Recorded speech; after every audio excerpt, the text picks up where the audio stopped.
vida sobrenatural de William Marion Branham. Only me, only me, all things are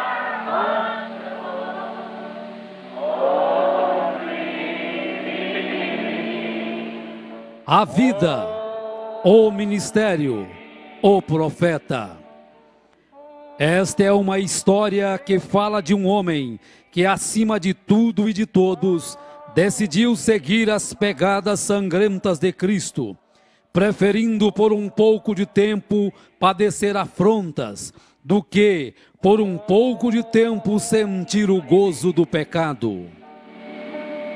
only me, all things are 1909. Ella Branham casou-se aos 14 anos com Charles Branham, de 18, ambos descendentes de irlandeses, em 1907, após se conhecerem em um rodeio. Desta união nasce o primeiro filho, chamado William Marion Branham, no dia 6 de abril de 1909, em uma cabana de madeira próxima a Burkesville, nas colinas de Kentucky, Estados Unidos da América. Os seus pais desde já o apelidaram de Billy. Na manhã do seu nascimento, por volta das 5 horas, quando Charles abriu a janela, havia um pássaro em um pequeno arbusto ao lado cantando, e uma luz amarela esverdeada entrou girando e pairou sobre sua cama. A sua avó e duas vizinhas que tinham feito o parto não souberam responder para sua mãe o que era aquilo. Pensaram ser algum reflexo da luz do sol em um espelho, mas logo depois de procurarem, detectaram que não tinha o espelho ali. Pelo trabalho frequente de lenhador, Charles era obrigado a estar longe de sua esposa e filho durante a semana. Naquele outubro de 1909, um temporal o encurralou em um acampamento longe de casa. Ela, 4 meses grávida de seu segundo filho, preocupava-se enquanto seu suprimento ia se acabando. Vários dias após a tempestade passar, um senhor que era vizinho percebeu que já não estava mais saindo fumaça da cabana dos Branhams. Então resolveu ver o que havia acontecido. Ele bateu, mas não teve resposta. Quando ele tentou abrir a porta, percebeu que estava trancada por dentro. Com muito esforço, conseguiu forçar a abertura da porta. O que ele encontrou no interior o fez estremecer. Ela e seu bebê estavam amontoados na cama, quase mortos de frio e fome. Apressadamente o vizinho agarrou o machado e foi até a floresta. Voltando com suficiente lenha para aquecer a cabana, sem encontrar comida, foi até sua casa e retornou com o máximo de mantimentos que podia carregar. E isto foi o que os manteve vivos até a chegada de Charles. 1910. Em março de 1910, Charles e Ella Branham tiveram seu segundo filho, Edward Branham. 1911. No início de 1911, Ella Branham deu à luz ao seu terceiro filho, que se chamou Henry Branham. No outono deste ano, Charles estava numa festa quando houve uma briga. Um robusto valentão chamado William Yarbrough derrubou um amigo de Charles no piso, pulou sobre ele, puxou sua faca e estava prestes a cravá-la em seu coração, quando Charles com uma faca lhe perfura o peito e o deixa sangrando, porém ainda vivo. E assim, no espaço de uma tarde, Charles Branham desapareceu, deixando sua esposa sozinha na mata para defender-se por si própria e a seus 3 bebês. Billy tinha 2 anos e meio, Edward tinha 1 ano e meio e Henry tinha apenas 6 meses. Nesta idade de 17 anos, Ella Branham percebeu que Charles havia deixado uma parte dele mesmo com ela. Ela estava grávida novamente. 1912. Na primavera de 1912, quando Billy estava com um pouco mais de 3 anos, a sua primeira visão aconteceu. Ele estava bem atrás de sua casa brincando com seu irmão mais novo, Edward. Quando ele percebeu que havia um pássaro de peito ruivo cantando em uma árvore ali perto, ele deu um passo à frente e o pássaro voou, e de onde o pássaro estava veio um som como um vento agitando as folhas. Então uma voz estrondou da árvore, uma voz humana muito clara, a qual disse: "Você viverá perto de uma cidade chamada New Albany." Billy, assustado, correu e contou para sua mãe e perguntou onde era este lugar. E sua mãe logo respondeu que era uma cidade indiana, cerca de 160 quilômetros de onde moravam. Porém, sua mãe não acreditou naquela história. Várias semanas depois, chega uma carta de Charles dizendo que ele havia encontrado trabalho fixo numa cidade chamada Utica, em Indiana, e que esta cidade se localizava a 16 quilômetros a nordeste de... Ela Branagh parou repentinamente e olhou com espanto a seu filho com 3 anos de idade. Como poderia ser isto? Rapidamente Billy pergunta: "Onde, mamãe? Onde é Utica?" Ela disse lentamente: "Billy, nós vamos morar a 16 quilômetros a nordeste de New Albany, Indiana." Em maio de 1912, nasce o 4º filho do casal, chamado Melvin Branagh. 1913. Na primavera de 1913, Charles consegue um emprego em Jeffersonville, Indiana, com um dono de destilaria. Apesar de receber pouco, tinha a vantagem de morar sem precisar pagar aluguel. Sua cabana situava numa colina de frente para o rio Ohio e a aproximadamente 5 quilômetros de New Albany. 1914. Em maio de 1914, nasce o 5º filho do casal, chamado Edgar Lee Branagh. 1916. Em setembro de 1916, Billy, com 7 anos, e Eduardo, com 6, começaram a estudar na escola Utica Pike, que era uma típica escola rural de uma única sala. A senhora Temple seria a professora deles por muitos anos. O primeiro uniforme de Billy foi uma improvisação de um paletó que era de Charles, e ela Branagh o costurou e fez umas calças. Nesta época, Billy começou a perceber que sua família era pobre, pois todas as crianças se vestiam melhor e comiam sanduíches, doce ou bolo para a sobremesa, enquanto ele comia somente feijão e alguns dias não comia coisa alguma. Nesta época, apesar de gostar muito de pescar com seus colegas, Billy foi forçado a deixar a pesca e participar do plano de seu pai de fabricar uísque escondido, pois naquele estado não era permitido o consumo de bebida alcoólica. Charles então fabricava escondido e vendia para alguns vizinhos sedentos de bebida. Numa tarde, quando Billy foi buscar água para seu pai fabricar o uísque, parou no meio do caminho para descansar à sombra de uma grande e prateada árvore de álamo. Lágrimas escorridas misturadas com poeira estavam estampadas em seu rosto quando algo aconteceu. Aparentemente parecia ser apenas o barulho do vento soprando entre as folhas da árvore. Olhou para cima e as folhas não estavam em movimento. Tampouco havia sequer sinal de vento. Levantou-se, caminhou uma pequena distância, olhou novamente para cima. Então ouviu aquele ruído novamente e notou que bem no meio da árvore havia um redemoinho do tamanho de um barril agitando seus galhos. E o vento parecia estar soprando sobre as folhas de um lugar específico da árvore. E o barulho já estava bem mais forte. De repente, em meio deste redemoinho, uma voz estrondou da árvore, uma profunda e audível voz dizendo: "Nunca fumes, nem bebas, nem de maneira alguma corrompa o seu corpo, porque tenho uma obra para ti quando tiveres maior idade." Saiu correndo e contou para seus pais, e disse que nunca mais passaria por aquela árvore novamente, e ele nunca mais passou. 2 semanas mais tarde, Billy e Eduardo estavam brincando e subitamente ele sentiu algo estranho vir sobre ele. Então ele parou e sentou-se ao lado de uma árvore à margem do rio Ohio. Ele olhou para baixo em direção a Jeffersonville e viu uma ponte levantar-se da margem, peça por peça, em movimentos rápidos e atravessar o rio. Viu também que durante sua construção, parte da ponte caía, causando a morte de 16 homens, desaparecendo nas águas escuras. Novamente, quando ele conta a história para sua família, ninguém acredita, a não ser sua mãe, que começa a ligar os fatos desde o seu nascimento. 1917. 1917 foi um difícil ano para Billy na escola.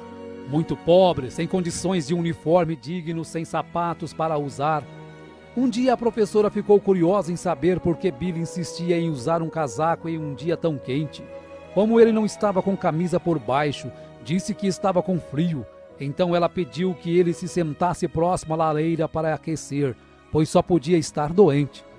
Gotas de suor formaram em sua fronte e escorriam por sua face, mas ele não contou o segredo para evitar risadinhas que já estavam sendo frequentes acerca de suas vestimentas. 1923. Em maio de 1923, nasce o 8º filho do casal Brana, chamado Howard Brana, que se junta a Charles Jr. de 4 anos, Jesse de 7, Edgar de 9, Melvin de 11, Henry de 12, Eduardo de 13 e Billy com 14.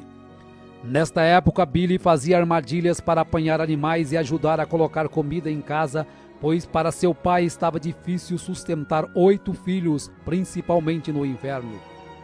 Os Branas tinham uma má reputação nos arredores de Jeffersonville, por isso Billy frequentemente era evitado pelas pessoas.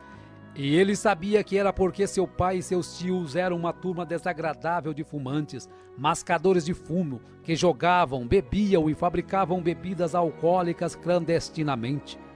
Neste ano, Billy foi tentado a beber, sendo forçado por seu pai e um amigo. Quando Billy não aceita, seu pai o chama de marica.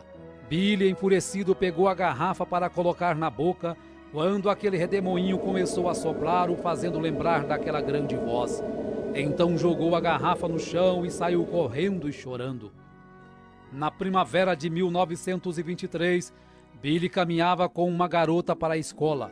No caminho de volta para sua cabana, 5 garotos o ameaçaram por estar caminhando com aquela garota e bateram em Billy até quase o deixar inconsciente. Billy foi direto para casa, pegou um rifle Winchester calibre 22, carregou com 16 balas. Então foi para um ponto da estrada onde ele sabia que os garotos passariam. Dando passos detrás do arbusto, Billy barrou o caminho deles com seu rifle apontado e engatilhado.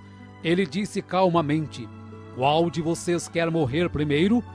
Os 5 garotos ficaram pálidos e gritaram em terror. Billy disse: "Não choraminguem, porque todos vocês vão morrer um por um." Ele puxou o gatilho, a bala não disparou. Rapidamente Billy empurrou o ferrolho e forçou uma outra armação na câmara. E também falhou.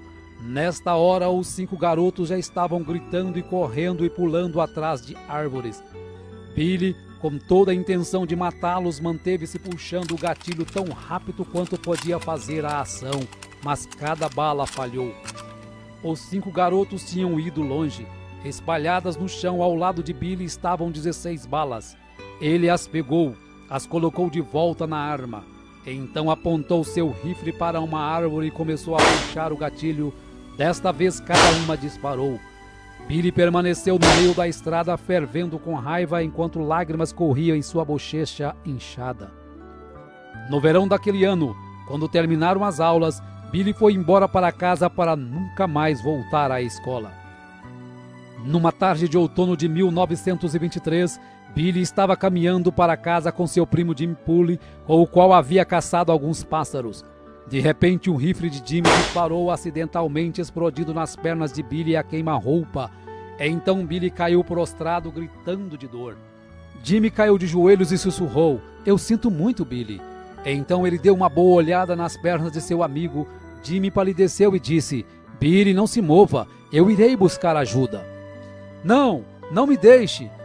Billy gritou, porém Jimmy já estava correndo como um coelho.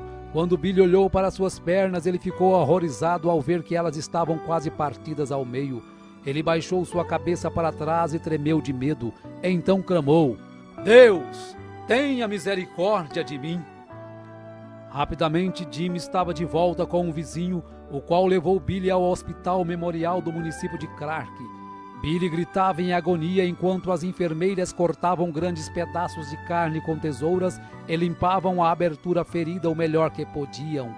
Se Billy perdesse muito sangue, poderia ser fatal. Após a cirurgia, Billy dormiu por 8 horas sob anestesia. Neste intervalo, algo aconteceu. como um sonho, porém mais vívido do que um sonho. E nesta consciência ele percebeu que estava caindo através de pequenas nuvens em uma eternidade escura, afundando, afundando. Então, debilmente, já muito fraco, ele ouviu ruídos e gemidos. Assim que caía, o som aumentava até que estivesse todo ao redor dele. Gemidos e gruídos. Agora faces apareciam na escuridão, faces de mulheres, faces horrorosas com gangrenas de cor esverdeadas ao redor de seus olhos e bocas torcidas, gemendo. Billy clamou: ó Deus, tenha misericórdia de mim, tenha misericórdia. Se tu somente me permitires voltar e viver, eu prometo a ti que serei um bom garoto. E num instante ele estava de volta no quarto do hospital. Após 7 meses, as pernas de Billy não haviam melhorado. Então, na primavera de 1924, novamente é operado para retirar restos e chumbos que haviam ficado em sua perna, e desta vez a cirurgia foi um sucesso. Foi neste ano, numa de suas saídas para a floresta, que Billy descobriu a caverna de Greens Mill, onde ele se encontraria com Deus no futuro. 1926. Em meados de 1926, Billy conhece uma garota e, pensando ser diferente das outras, marca um encontro e saem para dar uma volta de carro. Parou em uma lanchonete para comprar sanduíches e, quando ele volta, encontra a garota fumando, a qual ele pensava ser uma boa moça e alguém cuja companhia seria mais apta a desfrutar. Para ele isso foi um choque. Ela o convida a fumar, porém quando ele não aceita, ela o chama de marica. Por isso ele pega o cigarro para fumar e o redemoinho novamente o impede de praticar aquilo que Deus o havia ordenado para não fazer. Nesta mesma época, quando caminhava com seu primo Jimmy, uma cigana o chama e diz que há uma luz que o segue. E explica que aquela luz é porque ele havia nascido sob um sinal muito profundo para uma chamada divina. Tais experiências permitiam que Billy soubesse que sua vida diferia das dos outros rapazes de mais formas do que apenas pobreza. 1927. Em agosto de 1927, nasce o 9º filho do casal, chamado James Branagh. Como sempre, Billy encontrou sua maior paz vagando pela floresta com seu cachorro Fritz do que saindo com garotas ou amigos. Um dia o Sr. Short, um xerife assistente local, envenenou a comida de Fritz. Billy ficou furioso. Charles o alcançou indo em direção ao posto policial com um rifle na mão, dizendo: eu vou matá-lo, papai. Charles tomou o rifle e o manteve longe dele. Billy retornou onde estava enterrado seu cachorro. Ajoelhou-se, tirou seu chapéu e disse que um dia mataria o xerife por tê-lo envenenado. Agora que seu melhor amigo se tinha ido, Billy sentiu a necessidade de uma mudança em sua vida mais do que nunca. Mais tarde, naquele outono, conheceu um homem chamado Francisco que estava saindo para o oeste, a Phoenix, no Arizona. Quando o Sr. Francisco o convidou para ir com ele, Billy agarrou a oferta tão logo estivessem prontos para partir. Billy disse à sua mãe que ele iria acampar por 1 ou 2 semanas. Daquela maneira ele poderia deixar a cidade sem que ela tentasse falar com ele para impedi-lo. Quando ele chegasse no Arizona, lhe escreveria uma carta e explicaria. Em setembro de 1927, com 19 anos, foi para o oeste, em Phoenix, no Arizona, para trabalhar em um rancho onde permaneceu por 1 ano e meio. 1929. No fundo de seu coração ele sentia que estava fugindo de Deus, pois estava sempre sentindo a sensação como se alguém caminhasse ao seu lado, tratando de dizer-lhe algo, especialmente quando estava a sós. Um dia recebeu uma carta de sua mãe avisando que seu irmão Eduardo estava muito doente, porém Billy não levou isto muito a sério. Após alguns dias, Billy recebe o telegrama que seu irmão Eduardo havia morrido na noite anterior. A notícia o atordoou, então olhou através do amarelo e queimado sol da pradaria, e lágrimas corriam pelo seu rosto. Ele lembrou em quão difícil a vida tinha sido para os 2 garotos, indo à escola sem roupas suficientes para vestir, sem livros escolares, papéis ou canetas, e às vezes sem comida para comer. Oh, se ele pudesse somente voltar e viver isto novamente! Porém, Eduardo tinha-se ido. Billy desejou saber se Eduardo estava pronto para encontrar-se com Deus. Então o pensamento o afetou. E quanto a ele mesmo? Estava ele pronto para encontrar-se com Deus? Billy voltou a Jeffersonville para o funeral. No encerramento de seu sermão, o reverendo McKinney pergunta se tem alguém que quer aceitar a Cristo naquela hora. Billy firmou-se em seu assento para não se levantar. Algo estranho estava puxando seu coração. O que quer que isto fosse, estava fazendo ele se sentir miserável. Após o funeral, Billy permaneceu em Indiana. Logo ele conseguiu um trabalho em uma companhia de serviço público de Indiana. Em novembro de 1929, Ella Branham deu à luz ao seu 10º e último filho, que finalmente foi uma menina e se chamou Dolores Branham. Nesta época, Billy recebeu uma proposta extra de emprego, desta vez de ser guarda florestal do estado de Indiana. Agarrando a proposta de imediato, pois ele ajudava no sustento da família Branham com 11 pessoas em casa. Um dia, ao ser escalado para patrulhar o Parque Estadual de Henryville, dentro do ônibus, uma mulher astróloga diz quem ele era, o dia em que ele havia nascido, e que havia nascido sob um sinal como um dom para a humanidade. Termina dizendo que ele havia nascido para o Oeste. 1930. Após algum tempo, Billy sofre um acidente de moto em frente a um campo de treino de pugilistas. Então os homens o convidam para entrar e assistir a algumas lutas enquanto se recupera. A partir de então começa a tomar gosto pelo boxe e inicia os treinamentos com George Smith, que era então conhecido por 6 segundos, por derrotar um adversário no ringue em 6 segundos. Billy prosperou no ringue e, lutando como amador, nunca havia perdido uma luta. Depois de um ano de competições, ele se tornou um profissional e campeão de vários torneios. Até então ele pensava que era imbatível, até que lutou contra Bill Pritchard. Nesta luta, Billy foi tão massacrado que no intervalo do último round, orou a Deus que se ele permitisse que saísse vivo daquela luta, nunca mais lutaria. Depois daquela noite, Billy jamais subiu no ringue novamente. 1931. No outono de 1931, Billy, com 21 anos de idade, foi acometido de acidez estomacal devido a ter se asfixiado com gás em seu trabalho em New Albany, ficando muito ruim. Seu estômago rejeitava quase tudo o que tentava comer. Então, após passar por especialistas em Louisville, Kentucky, os médicos disseram que era apendicite e que ele tinha que ser operado. Muito embora ele nunca tivesse sentido nenhum sintoma dessa enfermidade, permitiu que fizessem a cirurgia. Nervoso e assustado, ele queria alguém perto dele durante a operação que soubesse orar, sentia estar chegando ao fim de sua carreira. Embora não tivesse jamais bebido, fumado ou se corrompido de alguma forma, tinha a consciência de que não estava pronto para se encontrar com Deus. Após a cirurgia, deitado e completamente consciente, Billy sentiu seu pulso se tornar mais fraco a cada minuto. Foi quando o quarto do hospital começou a escurecer como se fosse um grande bosque. Ele podia ver o vento soprando entre as folhas. Ele começou a ter a sua terceira visão. As folhas que ele escutava eram as mesmas que sopravam naquela árvore de álamo naquele dia.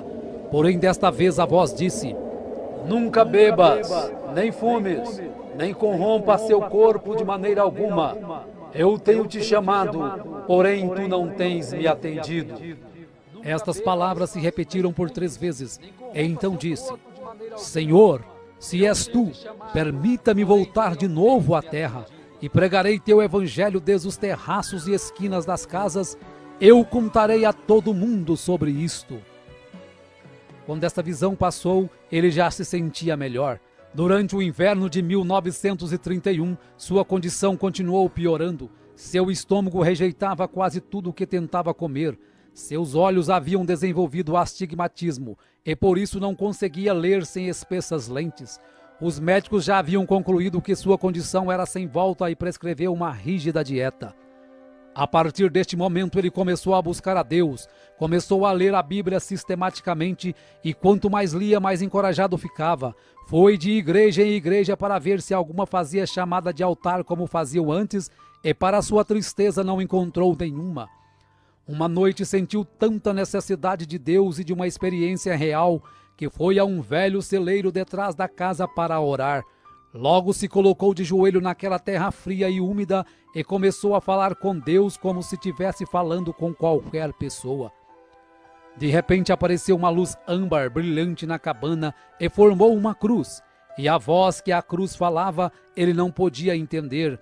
E então logo aquilo se foi. Orou novamente. Senhor, se és tu, por favor, venha e fala-me outra vez. E logo aquilo veio novamente. Nesta época foi que sua mãe sonhou que Billy estava em uma nuvem branca pregando para todo mundo. Aquilo atingiu Billy de uma maneira muito peculiar, porque sua mãe quase nunca sonhava. 1932. No outono de 1932, Billy estava trabalhando na rede elétrica quando viu pela primeira vez Amelia Hope Brumbeck, uma linda moça com cabelos escuros. Então decidiu conversar com a moça. Nesta conversa, ela convidou Billy para ir à igreja que ela frequentava, a Igreja Batista Missionária em Jeffersonville, da qual o pastor era o Dr. Roy Davis. Apesar de ter ido para a igreja somente por causa de Hope, Billy desenvolveu um imenso respeito por Davis. Passado algum tempo convicto nas Escrituras, Billy pediu que Davis o batizasse da mesma maneira que os apóstolos batizaram no livro de Atos. Embora contra a doutrina da Igreja Batista, o Dr. Davis batizou Billy no nome do Senhor Jesus Cristo. Meses haviam passado e a saúde de Billy só piorava. Ao ler algumas escrituras na Bíblia, correu até a casa do Dr. Davis pedindo que ele ungisse com óleo e orasse por ele, e voltou para casa regozijando e reivindicando sua cura. Naquela noite jantou feijão, cebolas e pão de milho. Sua mãe ficou esperando que ele morresse, pois o médico havia pedido para ele não comer nada sólido. Aquela comida descia para o estômago e voltava várias vezes, mas ele voltava a engolir. E assim foram por vários dias, lutando para comer, e os sintomas continuavam. Pouco a pouco, nos próximos meses, sua condição foi melhorando, até que eventualmente ele podia comer qualquer coisa que quisesse. Seu astigmatismo também melhorou, até o ponto de não precisar mais usar óculos. Ele vibrou de alegria e sua confiança na promessa de Deus aumentou. Próximo ao Natal de 1932, William Branham, com 23 anos de idade, é ordenado como um ministro do Evangelho de Jesus Cristo pelo Dr. Roy Davis. Logo depois de seu chamado ao ministério, começou a trabalhar em New Albany no setor público de saneamento. Um dia, quando estava numa casa vazia, ajoelhou e teve a visão de um senhor de cor chamado Sr. Merrill, de 65 anos, deitado numa cama de hospital todo quebrado por ter sido atropelado. Ao contar a visão para um amigo, este o conduziu ao hospital, que estava um homem semelhante ao que Billy retratou. Chegando lá, Billy se apresentou e orou pelo homem, e de repente, milagrosamente, contra a vontade das enfermeiras e dos parentes, o Sr. Merrill se levanta e sai andando do hospital no mesmo instante, exatamente como a visão havia lhe mostrado.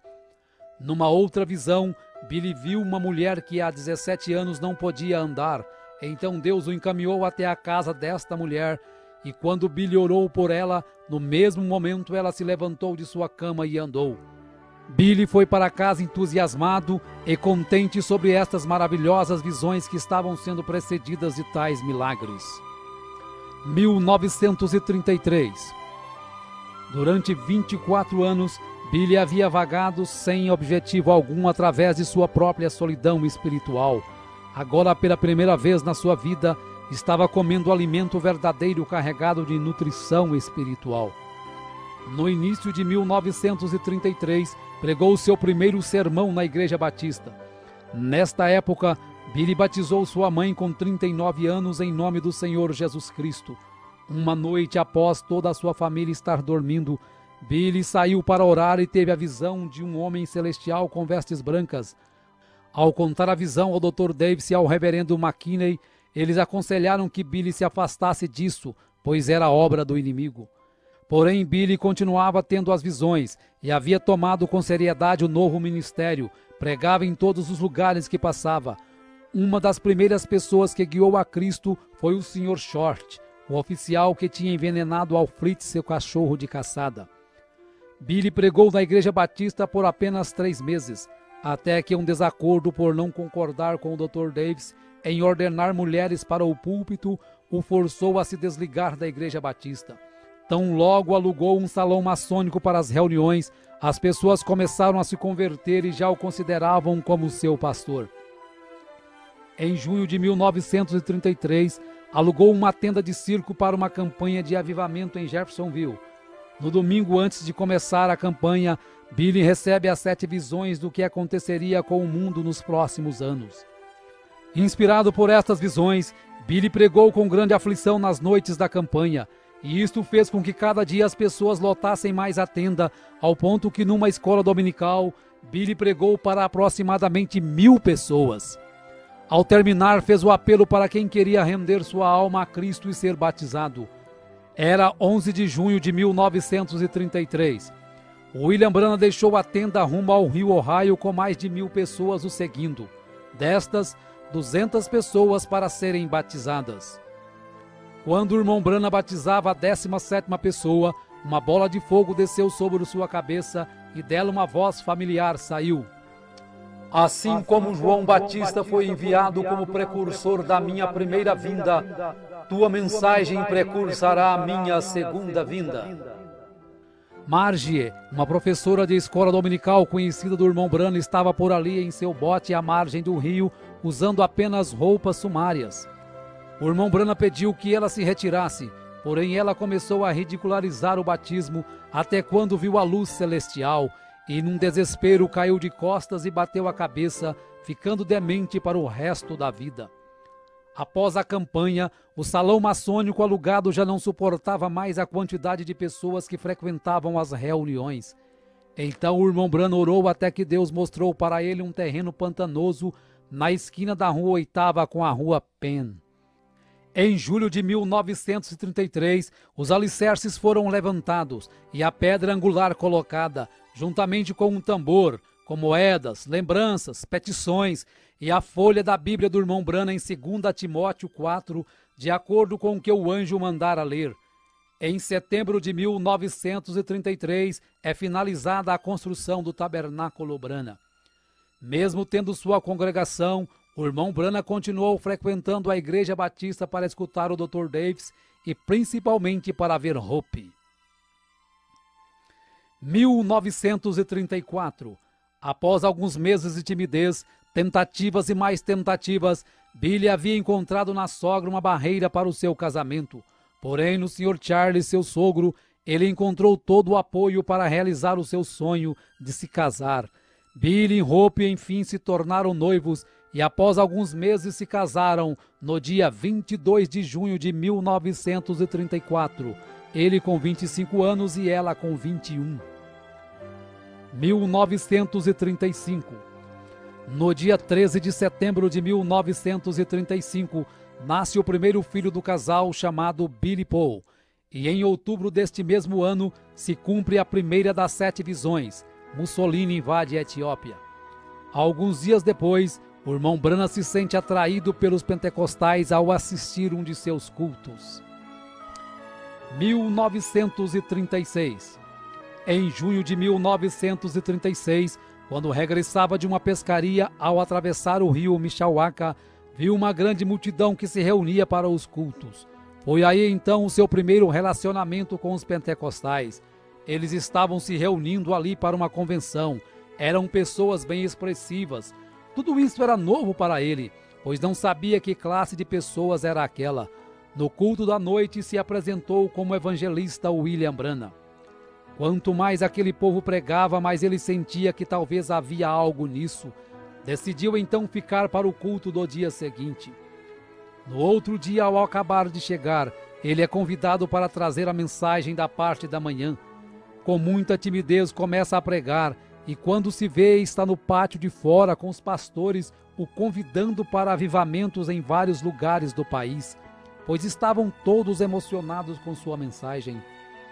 Ao avisar a mãe de Hope desta missão, ela o censura dizendo que são um monte de lixo e que ela não permitiria sua filha com tais pessoas.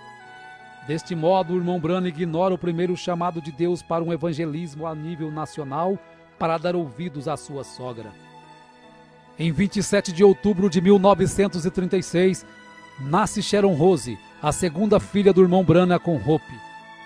Este nascimento para William Branham foi o último raio de felicidade a tocá-lo durante muitos anos, apesar de não saber. Em novembro deste ano, as escuras nuvens para William Branham começam a acumular-se.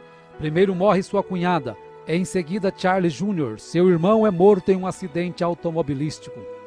Seu pai sofre um ataque do coração em 30 de novembro de 1936, vindo morrer dias depois nos braços de William Branham. Felizmente se converte nos últimos instantes da vida. 1937. Chuvas torrenciais começaram a cair sobre Jeffersonville. Hope havia pegado uma forte pneumonia. As águas chegaram a quase 7 metros de altura na rua Spring, conforme William Branham havia visto na visão. Muitas pessoas morreram durante e após a enchente, dentre elas, Hope no dia 24 de julho de 1937 e sua filha Sharon Rose no dia seguinte com apenas 8 meses de vida. Ele sentiu-se responsável por estas mortes. Seguiu aí um tempo duro e traiçoeiro de sua vida, e Satanás começou a trabalhar em sua mente.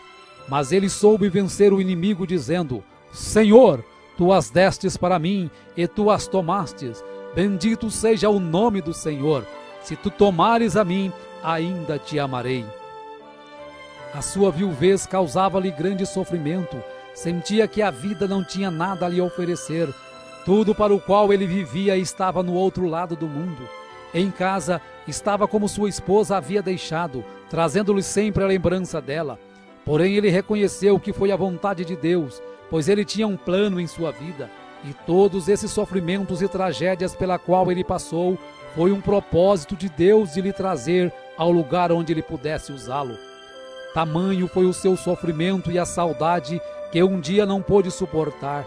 Estava em seu trabalho mexendo com alta tensão, começou a tirar a sua luva para pôr a sua mão nos fios com tensão de 2.300 volts.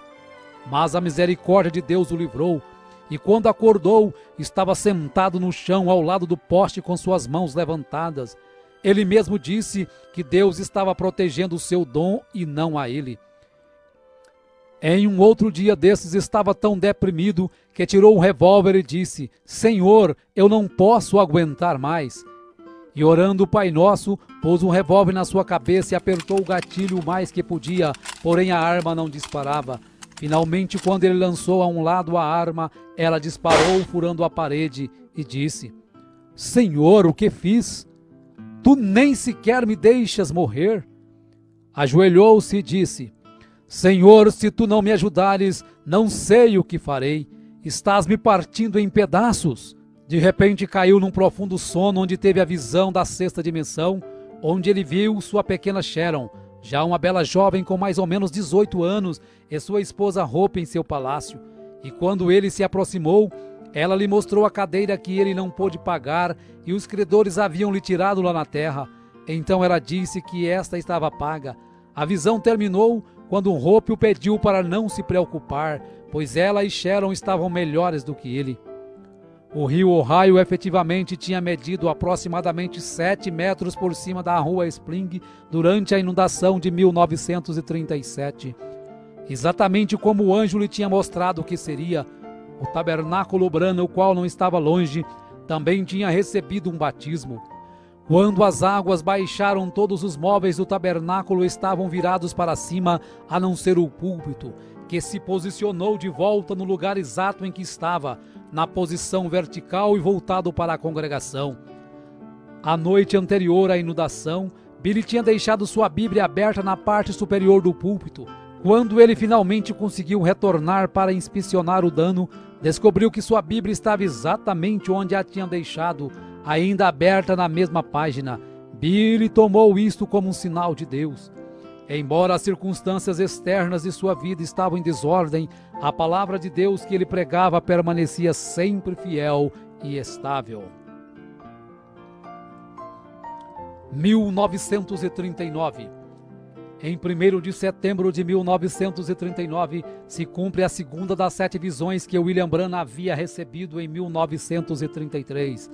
Adolf Hitler invade a Polônia e a partir dali viria o Holocausto dos judeus.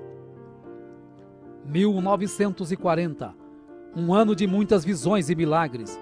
Enfatizamos apenas o caso de George Carter, uma moça de 23 anos com tuberculose que foi curada pelo irmão Branham, sendo vista antecipadamente através de uma visão. Viveu com saúde até 1954, quando diagnosticou câncer no seio.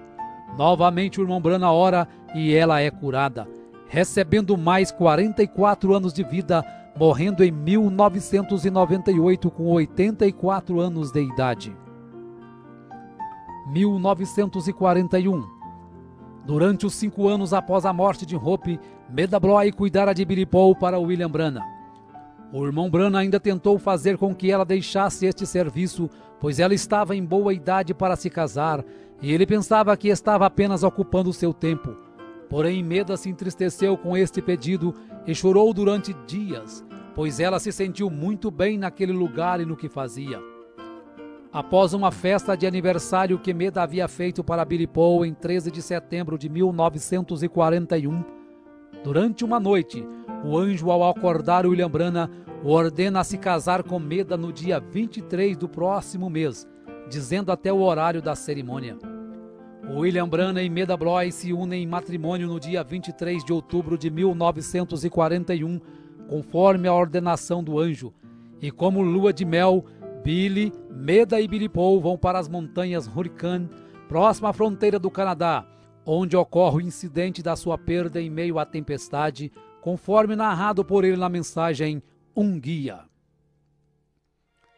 1945. Mussolini tinha morrido em desgraça. Hitler havia chegado a um fim misterioso e o comunismo estava se fortalecendo como uma força política dominante. As 3 primeiras visões já haviam se cumprido.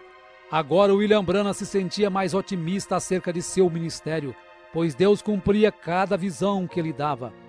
Foi neste ano que ocorreu o incidente do touro assassino e a cura da esposa do incrédulo Sr. Andrews. 1946. No dia 21 de março de 1946, Meda dá à luz ao seu primeiro filho, uma menina chamada Rebecca Branham. Nesta época, todos os ministros o criticavam pelos incidentes que haviam ocorrido na sua vida. O paradoxo de pregar a cura divina e perder tantos queridos de uma só vez, e acabavam por dizer que todos os milagres que seguiam as visões procediam de poderes demoníacos. Isto deixou William Branham muito deprimido e já estava começando a crer que tudo o que acontecia com ele era obra do inimigo.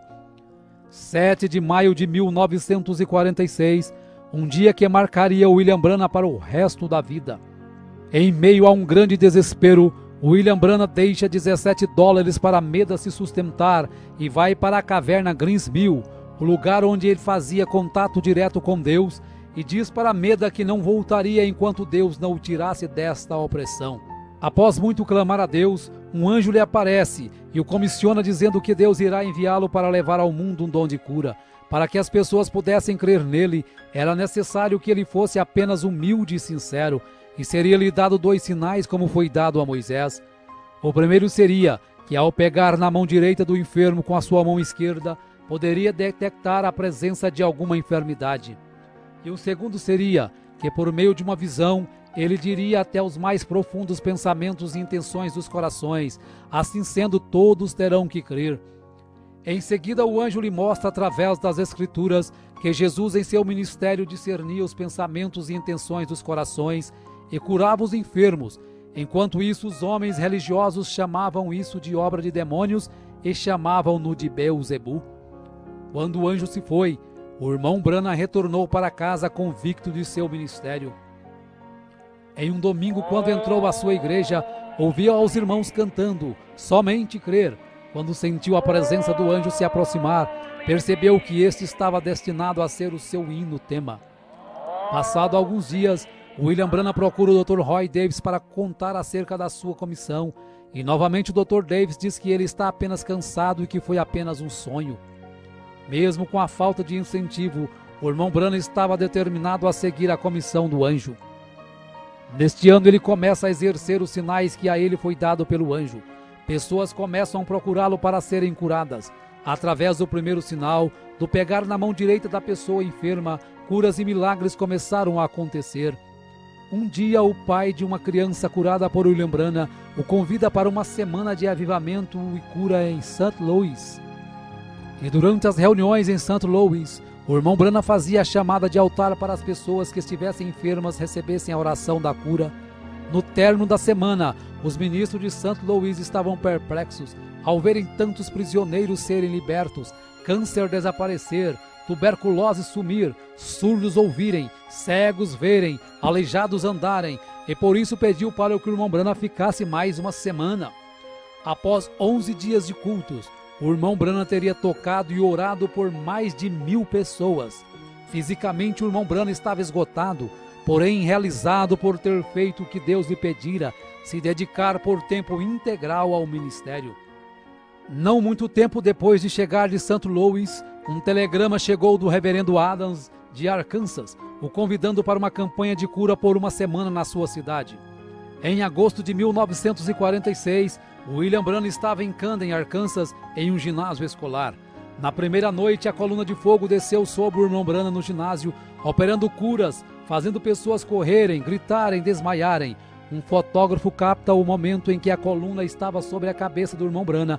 Após uma semana de cura, teve que sair escoltado pela polícia, pois a multidão não o permitia nem andar. Após Camden, William Branham fez uma campanha de cura de uma semana em Pine Bluff e logo depois vai a Little Rock, a capital do estado de Arkansas. Do verão até o outono de 1946, William Branham pregou através de Arkansas sem parar, sem tempo para descanso. Eram comuns reuniões acabarem às 3 horas da manhã, e após os cultos, quando o irmão Branham exausto começava a cochilar, o telefone tocava, e do outro lado da linha uma pessoa enferma precisando de oração, e mesmo a quilômetros de distância dali, o irmão Branham nunca desprezou nenhum pedido de oração, indo até o enfermo e fazendo a oração da cura. Uma campanha de 8 dias em Jonesboro reuniu o maior número de pessoas que já haviam assistido um culto com o irmão Branham. Uma estimativa feita pelo jornal calculou 28.000 pessoas. O irmão Branham faz uma declaração valente que pretendia ficar ali no púlpito até a última pessoa enferma passar pela fila de oração. O primeiro dia e noite passaram, e o irmão Branham apenas tirava algumas horas para se deitar atrás do púlpito para cochilar, e quando acordava, a fila de oração ainda estava aliada, com o próximo enfermo esperando sua vez para receber oração. William Branham tomava suas refeições do lado do púlpito, assim ele podia continuar orando pelos enfermos o dia todo. Muitos ficavam dentro do auditório dia após dia, apenas enviando alguém para trazerem sanduíches quando tinham fome. Após 8 dias e noites orando, o irmão Branham se encontrava tão exausto, tanto física quanto mentalmente, que ao se deitar não conseguia adormecer. A fila de oração continuava crescendo cada dia mais, e já estava maior do que quando começou no primeiro dia, porém ele não conseguia continuar ali nem mais uma hora. Após 3 meses de campanha, William Branham volta para casa com 9 quilos a menos. Quando chegou em casa, havia aproximadamente 200 pessoas o aguardando, pois em todas as reuniões ele deixava seu endereço, para que quando alguém precisasse de oração, viesse até Jeffersonville em sua casa. Orou por estas pessoas até 2 horas da manhã, mesmo quando tentou dormir, carros continuavam chegando à sua porta por toda a noite. 1947. Embora não recuperado totalmente de seu esgotamento, em fevereiro de 1947, longas campanhas continuaram com oração pelos enfermos, sendo registrado aproximadamente 2.500 pessoas recebendo oração por dia. Passou por Louisiana, Texas, Arizona e pela primeira vez em Los Angeles, Califórnia. Em uma destas reuniões na Califórnia, ao curar uma mulher com câncer, em seguida seu esposo manda alguns rapazes levar um cheque de $1,5 milhão para William Branham, que mesmo vivendo em meio a uma grande pobreza, decididamente o recusa, pois quem havia curado sua esposa não era ele, e sim Jesus Cristo. Em todas estas reuniões, os irmãos Jack Moore e Og Brown o acompanhavam de perto, carregando o irmão Branham praticamente inconsciente da plataforma e o levando para os hotéis. Jack Moore estava exuberante com esse ministério fenomenal, então viaja para convidar Gordon Lindsay, um editor de uma revista, para presenciar também tamanhos milagres. Em abril de 1947, pregou em Phoenix para pessoas que tinham como língua o espanhol. Foi a primeira vez que prega com um intérprete. Em maio de 1947, após um culto de cura, ao dividir o quarto com Billy Paul, de 11 anos, o anjo de Deus aparece ao irmão Branham numa madrugada. O irmão Branham pede permissão para que Paul o veja também. Então ele acorda Billy Paul para ver o anjo que sempre está ao lado de seu pai. Ao amanhecer, o irmão Branham olha pela janela do hotel e vê caminhões carregando cadeiras de rodas, macas e muletas acumuladas do culto de cura da noite anterior. Nesta noite, o anjo lhe repreende, dizendo que ele estaria confinando muito o dom de cura para realizar milagres. O anjo queria dizer que o irmão Branham procurava sempre realizar um milagre para levar as pessoas a crerem na cura. Na última noite de uma campanha em Calgary, enquanto o irmão Branham estava meditando, o irmão Jack Moore inicia o culto contando as dificuldades financeiras de William Branham, de como sua esposa Meda e seus filhos vivem em uma casa precária, com portas mal vedadas e sem água encanada, e de como ele não media esforços para viver em função do ministério e das pessoas necessitadas. Então ele dá uma oportunidade para os irmãos darem uma oferta de amor, que seria exclusivamente para comprar uma nova casa para o William Branham. Quando o irmão Jack Moore vai entregar o valor arrecadado para o William Branham, ele ainda rejeita, mas pela insistência e não ser possível mais devolver o dinheiro, relutantemente ele aceitou a oferta. 1948. Em janeiro de 1948, quando o irmão Branham estava indo para uma campanha na Califórnia, recebe a visão de um menino sendo ressuscitado e pede para que todos anotem esta visão na página branca da Bíblia, pois não sabia quando nem onde aconteceria. Nesta campanha ele fica conhecendo Fred Bosworth, pregador de cura divina há 40 anos, agora com 71 anos de idade, e este passa a ser o coordenador de suas campanhas. Novamente, William Branham é testado por Deus através de um cheque de $25.000 que um homem que teve sua esposa curada lhe oferecera. Porém, novamente, o irmão Branham o recusa instantaneamente e o rasga na frente do doador. A saúde do irmão Branham cada dia se agravava mais. Estava com dificuldades para dormir, seu peso havia caído para 45 quilos, seus olhos afundaram, sua aparência se empalideceu e por isso desmarcou todas as campanhas que estavam marcadas naquele ano, pois os médicos diagnosticaram que ele estava com exaustão nervosa e dependia de muitos dias de repouso. Ele começou a perceber que não podia fazer como estava fazendo, com longas filas de oração até a madrugada ou virando noites. E assim como o sogro de Moisés o aconselhou a dividir as tarefas, o irmão Branham se maravilhou ao ver na revista de Gordon Lindsay que vários homens já estavam conduzindo campanhas de cura divina através dos Estados Unidos e Canadá, tais como William Freeman, Oral Roberts, Jack Coy, Tommy Osborne. E o que mais o entusiasmou foi saber que o seu próprio ministério foi o que havia influenciado estes homens de uma maneira direta ou indireta. Ele estava então disposto a não continuar jogando toda a carga para cima de si, mas fazer somente o que seu físico permitisse. Percebeu ainda através de uma visão que de 7 em 7 anos de sua vida aquela condição nervosa voltava e afetava o seu estômago. Porém, passado alguns dias, quando estava na varanda de sua casa, o anjo visita e diz que ele está curado daquela acidez no estômago. Após William Branham ter melhorado e ganhado 6 quilos, Aaron Buster e Fred Bosworth, como administradores das campanhas, começam a analisar as falhas cometidas no passado, como reuniões de cura divina terminar nas altas horas das madrugadas, fazendo com que o irmão Branham chegasse a um nível crítico de cansaço físico e mental. Decidiram então limitar o número de pessoas nas filas de oração e, para selecionar as pessoas, concordarem em usar os cartões de oração numerados, que deveriam ser entregues antes de começar os cultos. Desta forma, os administradores podiam monitorar sua força e encerrar o culto assim que eles sentissem que William Branham já tinha orado o suficiente. Em 14 de maio de 1948, Israel se declara uma nação independente, e o irmão Branham rapidamente associa esse fato com a figueira brotando descrita em Lucas 21. 1949.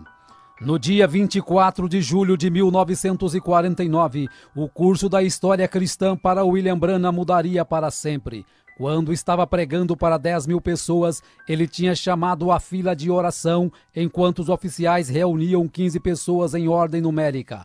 Quando chegou a primeira irmã para receber oração, o irmão Branham já não fez como sempre havia feito nos cultos de cura, segurando a mão direita da pessoa enferma, mas simplesmente começou a ter visões de episódios que haviam acontecido e que aconteceriam com aquela pessoa. A partir de então, ele percebeu que o segundo sinal que o anjo havia lhe dado estava começando a entrar em evidência, que era ver até os segredos mais profundos do coração. Algumas pessoas criam na visão e outras pensavam que era telepatia ou algo arranjado. Numa campanha em Windsor, com aproximadamente 8.000 pessoas, no final da fila de oração, um jovem sem enfermidade tenta desmascarar o irmão Branham. Diz que tem tuberculose e que quer ser curado. Porém, Deus mostra a trama ao irmão Branham e ele diz que a partir daquele momento o jovem teria realmente tuberculose para o resto da vida. Isto leva o jovem ao desespero, porém já é tarde demais. Aquelas visões o enfraqueciam muito, por isso 20 visões por noite já faziam o irmão Branham tremular de fadiga. Milhares de cartas chegavam de vários lugares com pedidos de oração. Não sendo mais possível atender tantas cartas, ao ler o livro de Atos no capítulo 19 e ver que o apóstolo Paulo orava pelos lenços, ele sentiu de fazer o mesmo. Porém, como não tinha condições de comprar tantos lenços, ele cortava um grande lençol em pedaços, orava por cada um, e seus administradores, Fred Bosworth e Ernie Buster, enviava por carta de volta para cada pedido de oração, explicando na carta para o enfermo que deveria guardar seu pano orado na Bíblia na passagem de Atos 19. Não passou muito tempo quando começaram a chegar cartas com testemunho das pessoas que haviam recebido os panos orados. Uma campanha em Fort Wayne, Indiana, quando acabara de curar uma criança com pólio, a organista, ao ver isto, levantou suas mãos e gritou, enquanto sobrenaturalmente as teclas do piano continuaram sozinhas a tocar o mesmo hino. Nesta mesma noite que John Ryan, um velho homem cego, é curado, porém sua cura só é efetivada alguns dias depois, quando estava na barbearia. 1950. Em janeiro de 1950, os administradores do irmão Branham agendaram uma campanha de 17 noites em Houston, Texas. Embora muitos ministros da cidade contribuíram para as reuniões, Dr. Best, um ministro local, colocou um grande anúncio no jornal criticando o irmão Branham e a cura divina. Dr. Best queria um desafio em público para provar que cura divina não existia. Então o irmão Branham envia Fred Bosworth em seu lugar para o debate que aconteceria no Coliseu Sam Houston, no Texas. O William Branham assistiu o debate em um lugar do auditório disfarçado, e após Bosworth e Best muitos se debaterem, o anjo se aproxima do irmão Branham e fala para ele descer até a plataforma. Era 24 de janeiro de 1950, e o Dr. Best havia contratado alguns fotógrafos do estúdio Douglas para desmascarar o irmão Branham como impostor. E quando o irmão Branham começou a falar sobre o seu nascimento sobrenatural e o dom de cura que Deus havia lhe dado, aquele ralo de luz desceu e pairou sobre sua cabeça. Enquanto isso, os fotógrafos rapidamente aproveitam para fotografar o momento em que a luz estava sobre ele. No estúdio Douglas, quando foram revelar as fotos, todas estavam queimadas, exceto uma, a que tinha o halo de luz pairando sobre a cabeça do irmão Branham. Quando levaram a foto para mostrar a William Branham, humildemente ele diz que se sente muito honrado por Jesus ter permitido ser fotografado ao seu lado. Gordon Lindsay então pede uma análise do negativo da foto e George Lacer, um agente do FBI, conclui que a foto é realmente sobrenatural, sendo posteriormente publicada em várias revistas dos Estados Unidos. Na manhã seguinte ao debate, uma carta de Durban, África do Sul, chega às mãos de William Branham, o convidando para ir orar por Florence Nightingale, que se encontrava com câncer em estado terminal, pesando 22 quilos. Porém, haviam muitas campanhas antes de poder ir à África. No dia 6 de abril de 1950, William Branham, Ernie Buster, Jack Moore, Gore Lindsay e Howard Branham embarcam em um avião rumo a Londres, Inglaterra, para orar pelo rei George VI. Quando desembarca, fica sabendo que Florence Nightingale estava ali também, pois ela havia ficado sabendo da sua passagem em Londres. Após orar pelo rei, foi até o lugar que estava Nightingale, orou por ela e disse que quando Deus a curasse, seria o sinal de que ele deveria ir até Durban, na África do Sul. Porém, o anjo lhe avisou também que havia uma armadilha preparada para ele nesta campanha da África. Em 14 de abril de 1950, William Branham aterrissa na Finlândia para uma campanha. Em 21 de abril, após o almoço, quando estavam descansando, percebe um acidente no qual um carro havia atropelado 2 garotos. Um havia morrido instantaneamente e o outro estava em coma no hospital. Após alguns minutos observando, estavam todos muito abalados, inclusive o irmão Branham. Sem perceber, algo começa a deixar o William Branham inquieto, e quando começa a olhar em volta, pede para que Lindsay e Murray olhem rapidamente na página branca de suas Bíblias acerca da visão que ele havia contado na América. Então começam a folhear a Bíblia e lentamente leem o que eles tinham escrito 2 anos antes. Cabelo castanho, olhos castanhos, entre 8 e 10 anos de idade, pobremente vestido em roupas estrangeiras, desfigurado devido a um acidente, uma terra com pedras sobrepostas e árvores, e percebem que é exatamente a cena que havia sido descrita na América. Então o irmão Branham se sente confiante e corajosamente desafia todos os homens e mulheres que ali estavam, dizendo: se este garoto não viver nos próximos poucos minutos, vocês podem prender uma placa em minhas costas dizendo que eu sou um falso profeta. Se ajoelhe durante a oração, aquele pequeno garoto que outrora estava morto e desfigurado se colocava de pé em perfeito estado. Após alguns dias, cura também a outra criança que havia sido atropelada e estava em coma no hospital. Em seguida, a comitiva Branham vai até a Suécia, depois Noruega e retorna ao Texas. Após 1 mês no Texas, decide voltar para casa. Ao partir de Dallas, no Texas, fortes tempestades o obrigam a pousar em Memphis, e o avião fica em terra por 18 horas, enquanto o irmão Branham sai para curar o filho de uma senhora de cor que havia passado a noite orando. Mais tarde, William Branham recebeu 2 cartas que o tocou profundamente. Uma era do Dr. Roy Davis se desculpando das críticas que havia feito no início de seu ministério. A segunda era de Florence Nightingale, que tinha sido curada em Londres. Ela estava enviando seu testemunho detalhando sua firme recuperação do câncer do estômago. Nos 6 meses que tinham se passado, o peso dela tinha subido de 22 para 70 quilos. William Branham se lembrou da oração que ele fizera dizendo que quando o Senhor curasse aquela mulher, isto seria um sinal para ir numa campanha de cura em Durban, África do Sul. 1951. No dia 19 de março de 1951, nasce sua segunda filha com a irmã Meda, seu nome é Sarah Branham. Em 22 de julho de 1951, quando estava numa campanha em Toledo, Ohio, ao sair para almoçar, o irmão Branham tem a visão do arco-íris de sangue depois de ter condenado aquelas pessoas no bar. Volta e conduz a mulher que estava vestida indecentemente a Cristo. No dia 6 de outubro de 1951, a comitiva de William Branham aterrissa em Johannesburg, África do Sul. Johannesburg estava sendo abalada pelo profeta William Branham. Cada reunião estimava-se aproximadamente 15 mil pessoas.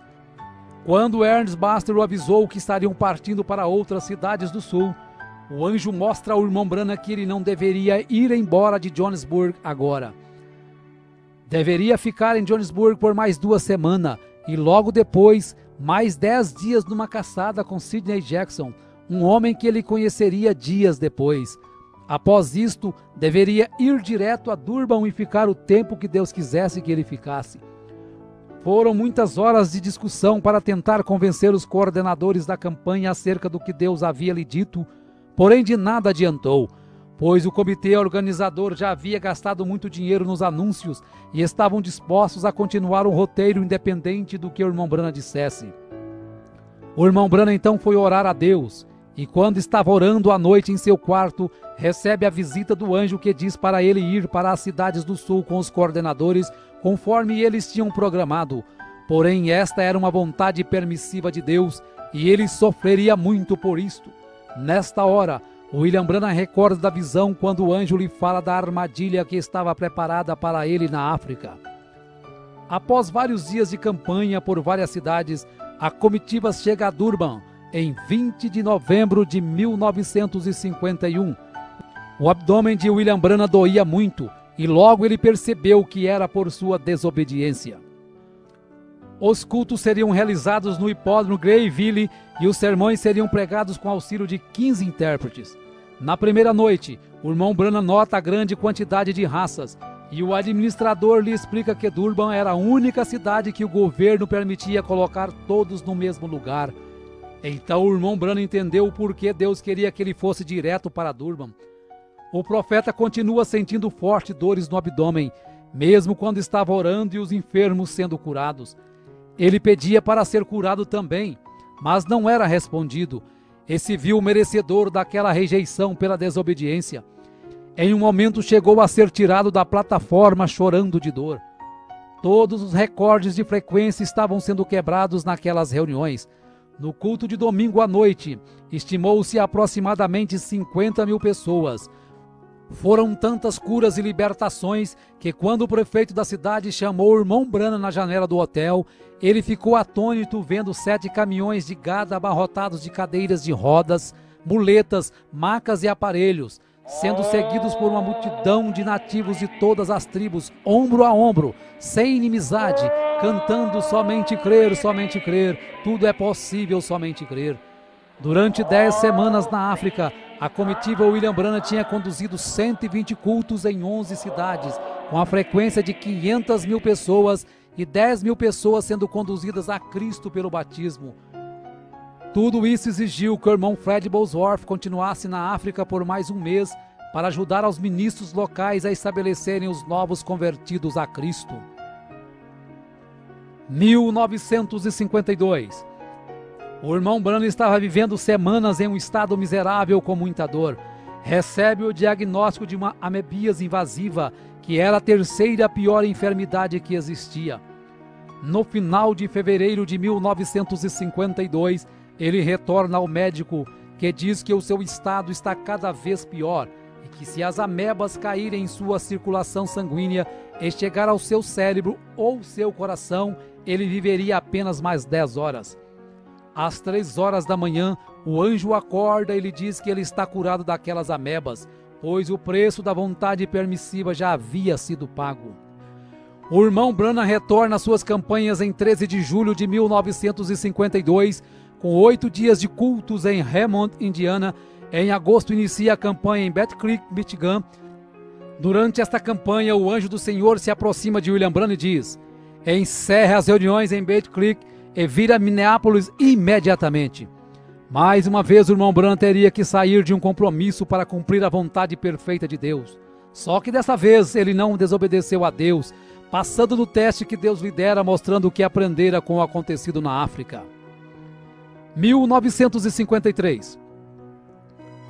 Após alguns meses de campanha em 1953, passando pela Flórida, Arkansas e Indiana, o irmão Branham decide passar o resto do verão descansando em casa. Neste verão, quando estava no quintal de sua casa, é surpreendido por um enxame de abelhas que o teriam matado se não fosse a manifestação do amor divino. Em agosto de 1953, o profeta recebe a proposta do pastor Leroy Cope de Los Angeles para fazer um filme documentário acerca do seu ministério, o qual Cope chamaria de O Profeta do Século XX. Em uma manhã de agosto começaram as gravações. Foi neste período que Billy Paul, com 18 anos, começou a se distanciar dos caminhos de Cristo. Mesmo sendo aconselhado por seu pai, decidiu tomar o caminho errado. Após algum tempo de rebeldia, se encontra na cama de um hospital, quando o anjo ordena que William Branham vá até ele. No quarto do hospital, o irmão Branham avisa que é ele que tem que orar, pois ele que pecou. Após sua oração, ali mesmo Billy Paul é curado e levado de volta para os caminhos de Cristo. 1954. Em setembro de 1954, começou sua terceira viagem além-mar, voando para Portugal. Saindo de Portugal, voou para Roma, na Itália, onde tinha uma audiência marcada com o Papa. porém a cancelou logo que lhe foi descrita as formalidades de beijar o seu anel e chamá-lo de Santo Pai. Saindo de Roma, voou até Cairo, no Egito, onde visitou as pirâmides. No dia seguinte, seu entusiasmo havia crescido, pois estava indo para Jerusalém. Porém, quando estava esperando o voo no aeroporto, o anjo lhe diz para não ir, porque ainda não era a hora e a Palestina não era seu lugar. Não seria fácil, mas ele teve que ignorar todos que o aguardavam na Palestina e obedecer ao mandado de Deus. Então ele remarca sua passagem para Atenas, na Grécia. Partindo da Grécia, voou para a Arábia Saudita e dali para Bombai, na Índia. Em Bombai, o público supera todos os recordes de todas as reuniões já presenciadas pelo irmão Branham. O prefeito estimou 500 mil pessoas em um só culto. Ao voltar da Índia, com o corpo exausto, em outubro vai para as montanhas do Colorado caçar e retorna ao lar reanimado corporalmente. 1955. Após 7 anos de evangelismo internacional, ele estimou que 500 mil pessoas tinham aceitado a Cristo como seu Salvador e não era possível estimar quantos milhões receberam a cura através de suas orações. Já que suas campanhas de cura divina atraíam multidões internacionais, ele sempre pregava sermões simples, esperando minimizar as críticas e aumentar a aceitação. Sabendo que Deus estava lhe chamando para ensinar mais doutrina, em janeiro de 1955, pregou 13 vezes em 11 dias na Igreja Filadélfia de Chicago, Illinois. Vários sermões doutrinários foram entregues e, entre eles, o princípio e o fim da dispensação gentílica. A partir de então, ele sabia que seu novo compromisso era passar mais tempo em cada campanha, ensinando fundamentos da Bíblia. Isso, sem dúvida alguma, estava fazendo algumas pessoas se sentirem desconfortáveis. Sob a coordenação de Jack Moody e Hugh Brown e com Billy Paul na distribuição dos cartões de oração, o irmão Branham fez várias outras campanhas, entre elas Phoenix, Arizona, quando teve a visão de Adão saindo do jardim do Éden com Eva por sua própria vontade, e em seguida foi orar pelos índios apaches em São Carlos. Em 4 de março de 1955 foi a Los Angeles, Califórnia, e lá percebeu que filmes e apresentações de televisão estavam distanciando muitas pessoas das coisas de Deus, pois a frequência em suas campanhas estavam caindo nos últimos 3 anos. A cura divina já não estava sendo tão acreditada, por ter surgido tantos charlatões com todos os tipos de teorias e sentimentos estranhos e chamando isto de sinais de Deus. William Branham percebe que a igreja pentecostal estava se esfriando muito, estavam começando a criar grupos e denominações, então começa a luta para levar o povo a viver a verdadeira vida cristã acima de qualquer dogma ou denominação. Em 1950, o irmão Branham ouve uma voz dizer que ele teria um filho, e este se chamaria José, apesar de ter tido apenas 2 filhas, e o médico dizer que Meda não poderia mais gerar filhos. No dia 19 de maio de 1955, nasce seu 3º filho com Meda, chamado José Branham. Em 18 de junho de 1955, William Branham aterrissa em Zurique, na Suíça, com a programação de falar por 9 dias. Estima-se 50 mil pessoas que aceitaram a Jesus como seu salvador pessoal durante esta campanha. Após sua campanha em Zurique, William Branham passa alguns meses descansando com sua família e no dia 24 de julho de 1955 prega a mensagem Espíritos Sedutores, pois percebe que os ministros não pregavam contra a carnalidade e alguém tinha que fazer aquilo. Alguns dias depois, cura a gambá que havia sido atropelada e estava parada na sua porta.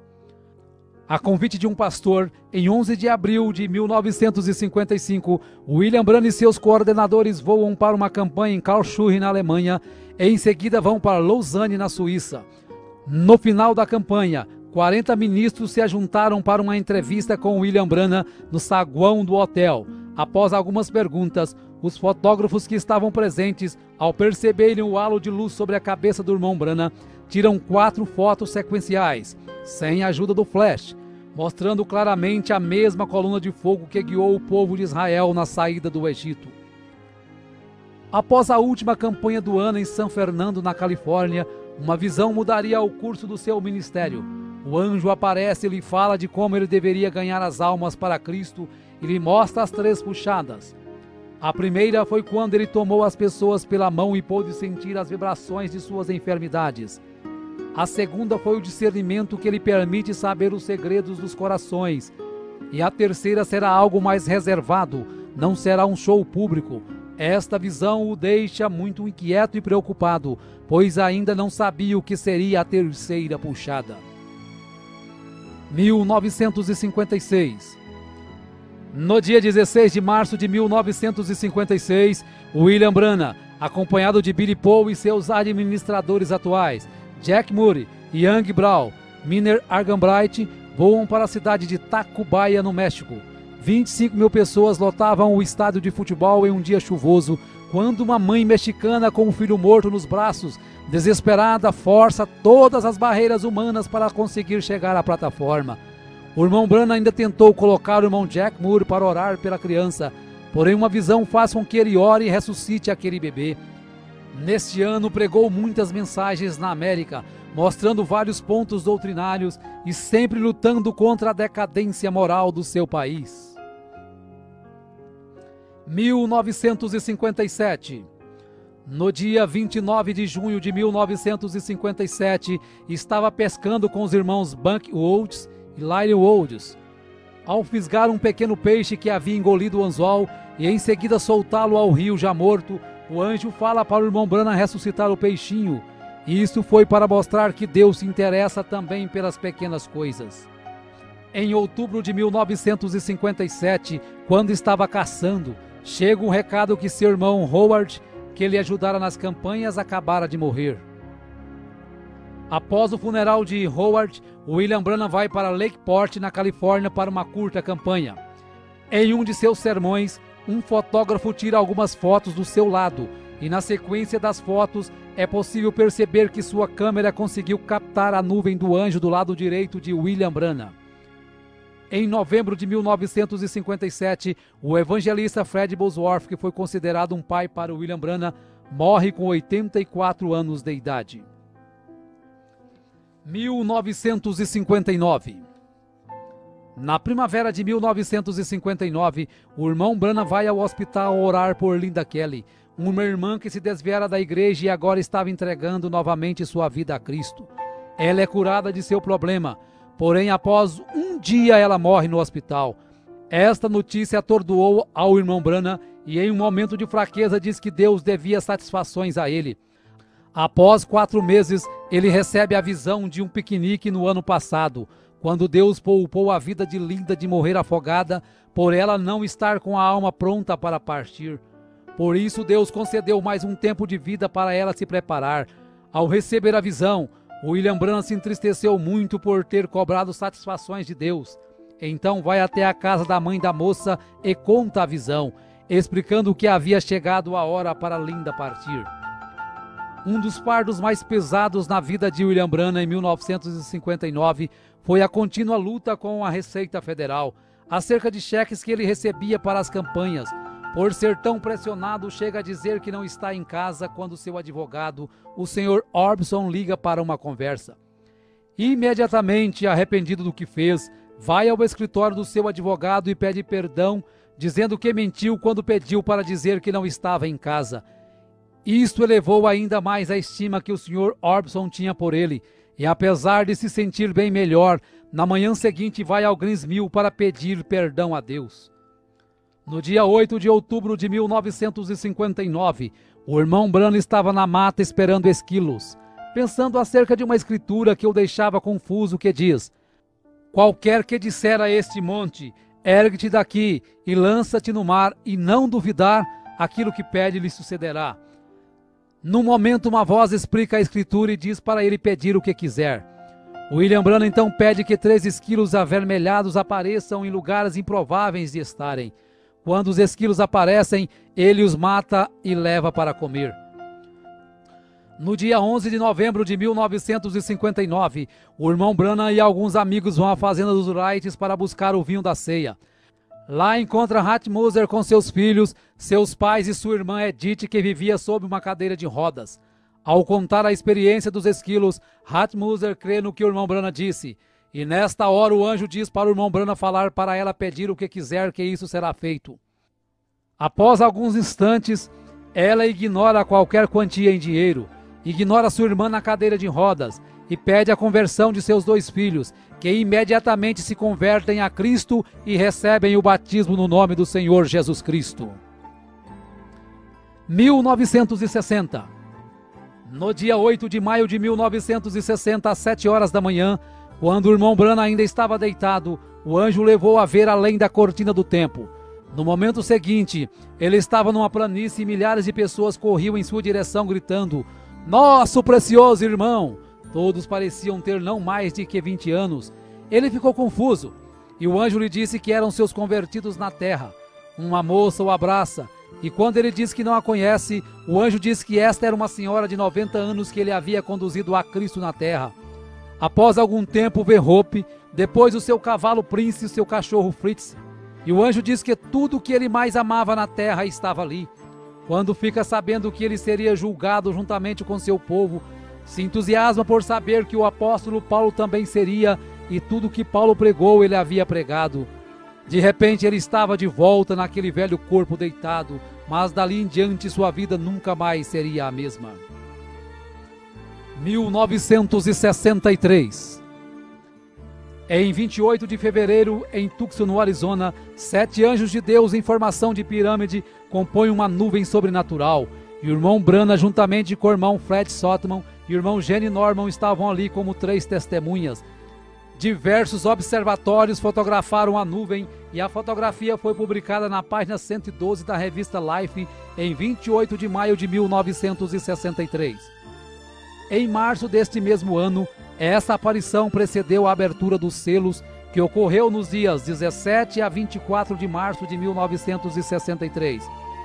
A revelação dos 7 selos é o que confirmou seu ministério como sendo o ministério do 7º anjo de Apocalipse 10:7 e do Elias de Malaquias 4, 5 e 6.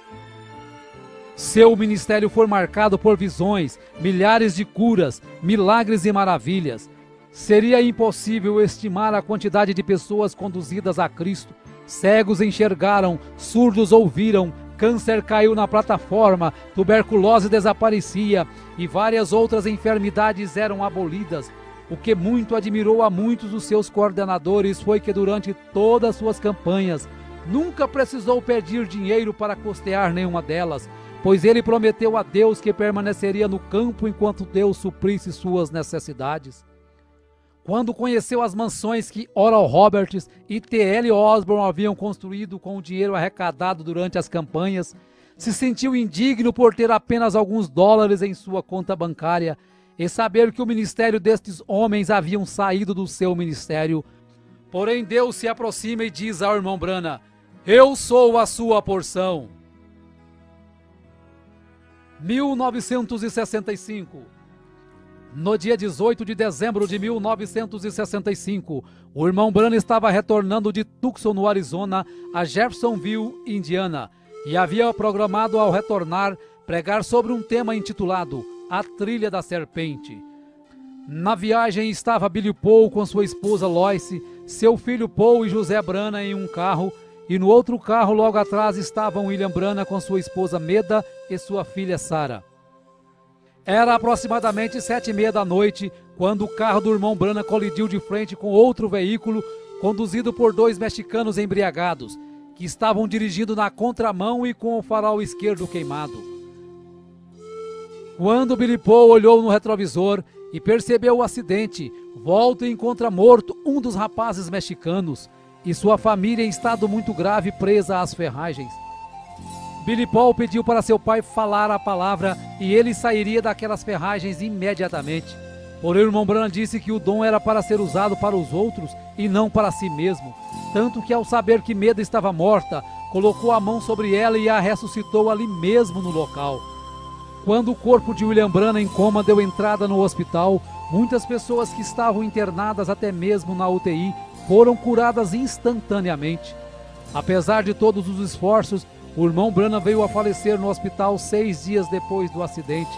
As irmãs Meda e Sarah, com algumas fraturas, receberam alta alguns dias depois. O irmão Branham morreu aos 56 anos de idade, em 24 de dezembro de 1965, às 5 horas e 49 minutos. E como era o seu desejo, Billy Paul, juntamente com os irmãos que estavam ali no hospital na hora da notícia do seu falecimento, tiraram os chapéus e cantaram a estrofe do hino: somente crer, tudo é possível, somente crer. O irmão Branham foi sepultado alguns meses depois, em abril de 1966. Porém, sua morte não pôs fim a seu ministério, e hoje, 100 anos após o seu nascimento, nós podemos dizer que muito em breve estaremos estreitando sua mão e diremos juntos: nosso precioso irmão, obrigado pelo seu esforço, pela sua renúncia, por seu ministério. Estamos unidos hoje para estarmos juntos amanhã. 2009, 6 de abril de 2009. Ainda ressoa a voz de Deus através da mensagem do profeta William Marion Branham. Por enquanto estaremos nos reunindo e pregando esta mensagem a todos os povos e nações. Até nos encontrarmos com Jesus.